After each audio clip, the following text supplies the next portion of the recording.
Hai co-friends, di sini ada soal 100 ml NaOH 0,2 molar direaksikan dengan 400 ml HCN 0,05 molar. Kita ditanyakan sifat larutan garam yang terbentuk.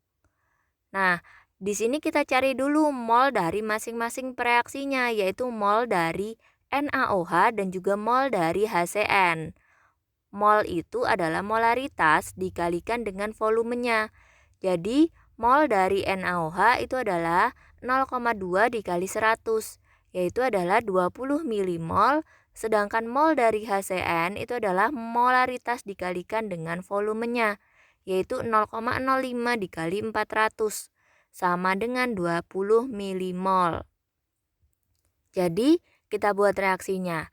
NaOH ditambahkan dengan HCN akan membentuk larutan garam NaCN ditambah dengan H2O. Jangan lupa untuk menyetarakan reaksinya. Kebetulan di sini reaksinya sudah setara. Kemudian kita tuliskan M untuk mula-mula, R untuk bereaksi, dan S untuk sisa. Jadi pada mula-mula terdapat 20 milimol NaOH dan 20 milimol HCN, sedangkan produknya belum terbentuk. Kemudian kita tentukan reaksi pembatasnya. Reaksi pembatas itu adalah yang nilainya kecil untuk mula-mula dibagi dengan koefisiennya. Karena di sini sama-sama hasilnya kecil atau nilainya sama untuk mula-mula dibagi koefisiennya, maka keduanya akan tepat habis bereaksi.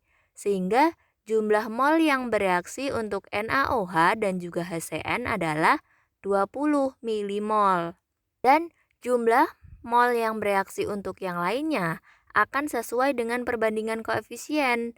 Karena koefisiennya sama-sama 1, maka jumlah mol yang bereaksi untuk NaCN adalah 20 dan jumlah mol yang bereaksi untuk H2O adalah 20 milimol. Jadi pada sisa terdapat 20 milimol NaCN dan 20 milimol H2O. Jadi, larutan garam yang terbentuk dari campuran NaOH dan HCN itu adalah NaCN. Jadi, garam NaCN itu akan terionisasi membentuk Na+ dan juga Cn-. Kation Na+ berasal dari basa kuat NaOH, sehingga kation ini tidak dapat terhidrolisis di dalam air. Sedangkan anion Cn- itu berasal dari asam lemah HCN, sehingga Cn- dapat mengalami reaksi hidrolisis di dalam air membentuk keseimbangan dengan HCN ditambah dengan OH-. Karena reaksi hidrolisisnya menghasilkan OH-, maka NaCN itu merupakan larutan garam yang bersifat basa. Nah, karena reaksi hidrolisisnya hanya terjadi pada anion Cn- saja, sedangkan kation Na+ tidak dapat mengalami reaksi hidrolisis, maka dikatakan terjadi hidrolisis sebagian atau hidrolisis parsial. Jadi, kita sudah bisa menjawab soal ini.